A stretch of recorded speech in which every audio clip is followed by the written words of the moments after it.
Welcome to The Explainer. In this one, we're going to jump right into the world of psychiatry to really break down mood disorders. We'll be looking at the very precise clinical lines that are drawn to define these incredibly complex conditions. And these aren't just abstract questions. In psychiatry, getting the answers right, well, that determines everything. A person's diagnosis, their treatment plan, and even how we understand what they're going through. So let's get into the specifics. So the best way to really get a handle on all this is to imagine it as a spectrum. Picture this. At one end, you've got the depressive pole, and way over on the other end, you have the manic pole. Using this framework, this visual, helps us see not just what makes each disorder unique, but also how they're all connected. Okay, so let's kick things off at the depressive end of that spectrum. What exactly is it that takes normal sadness and elevates it to the level of a clinical diagnosis? Well, for a diagnosis of major depressive disorder, or MDD, you need something called a major depressive episode. And the rules here are super specific. It means you've got to have at least 5 specific symptoms, and they need to stick around for 2 weeks or more. And this is the critical part. One of those symptoms has to be either a depressed mood or what's called anhedonia, which is a really profound loss of interest or pleasure in things you once loved. So you might be wondering, how on earth does a clinician keep track of all 9 of these potential symptoms during an evaluation? Well, there's a handy little trick, a mnemonic, SIG-E caps. Each letter stands for something. S for sleep, I for interest, G for guilt. It's an absolutely essential tool to make sure the evaluation is thorough. Now, it's really crucial to draw a line between MDD and let's call it its chronic cousin, persistent depressive disorder, or dysthymia. The key difference here is the pattern. MDD is all about these severe, distinct episodes. Dysthymia, on the other hand, is more of a constant, low-grade, smoldering depression that has to last for at least 2 years. And this is fascinating. Depression isn't just, a feeling. It actually leaves these measurable biological fingerprints. If you look at sleep studies of people with depression, you often see these very clear changes in brain activity. Things like getting to your first REM cycle faster, spending more total time in REM sleep, and getting less of that really deep, restorative, slow-wave sleep. All right, so now let's flip the script and head to the other end of that spectrum. We're now moving into the territory of mania. Okay, so a manic episode, it's not just about having a great mood or tons of energy. We're talking about something very different.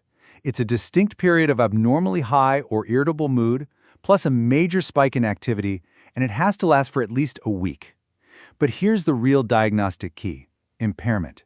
It has to cause a significant, obvious disruption to a person's work, their social life, their relationships, their whole life. And hey, just like with depression, there's a great mnemonic for mania symptoms to help clinicians remember them all. Dig fast.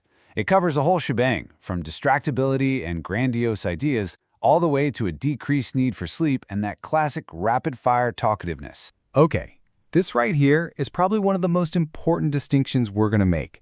Mania versus hypomania. It's a huge deal. Mania is the severe one. It lasts a week or more. It causes major problems in someone's life and can even include psychosis.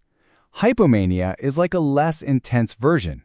It's shorter, it's not severe enough to cause that same level of dysfunction, and there are no psychotic features.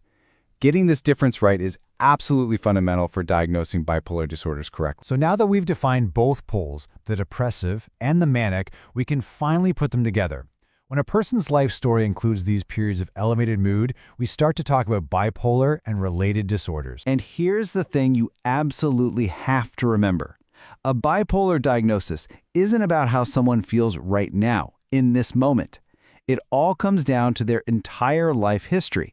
The single most important question is, has there ever at any point been a manic or a hypomanic episode? This table really spells it out for us. For bipolar 1, the rule is simple. You just need one full-blown manic episode in your entire life. That's it. Now, depressive episodes are really common, but believe it or not, they aren't technically required for the diagnosis. Then for bipolar 2, you need 2 things: at least one hypomanic episode and at least one major depressive episode, with the absolute rule that there's never been a full manic episode. And then, to round out the picture, we've got cyclothymic disorder. The easiest way to think about this, it's kind of like the bipolar version of dysthymia. It's a more chronic condition, at least 2 years of these constant mood swings, with periods of hypomanic symptoms and periods of depressive symptoms, but none of them are ever severe enough to meet the full criteria for an actual episode. All right, let's wrap this up with a few key clinical takeaways. Some real pearls of wisdom here, covering everything from treatment to the very real stakes of these conditions. When it comes to treatment, there's no magic bullet. It's not a one-size-fits-all situation. The best approach is usually multifaceted, combining things like mood-stabilizing medications, lithium is a classic, with proven psychotherapies like CBT. And for the most severe or treatment-resistant cases, electroconvulsive therapy, or ECT, is still a very powerful and effective option. And look, this is why getting the diagnosis and treatment right is so important. This number is just staggering. A full 95% of people who die by suicide have a diagnosable psychiatric condition, and mood disorders are right at the top of that list. This is not some academic exercise. It is, quite literally, a matter of life and death. Okay, for our last point, we're going to shift gears just a little bit.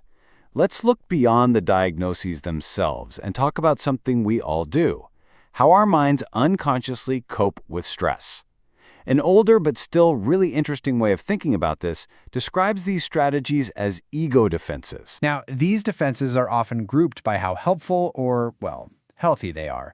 And one of the most powerful, what they call mature or adaptive defenses, is humor. It's that ability to find the funny or ironic parts of a really stressful situation to kind of take the edge off the anxiety. And the clinical example our source material gives for this? Oh, it's just perfect. It is, and I quote, "medical student jokes about board studying." I mean, come on, that is the classic example of using humor to deal with an unbelievably stressful, high-pressure situation. And that really brings us full circle, doesn't it? Understanding these really precise clinical definitions, it's not about just labeling people or putting them in boxes. It's about taking the mystery out of these complex experiences so we can find effective treatments, and ultimately, so we can all talk about mental well-being with the clarity and the compassion it truly deserves. Thanks for joining us.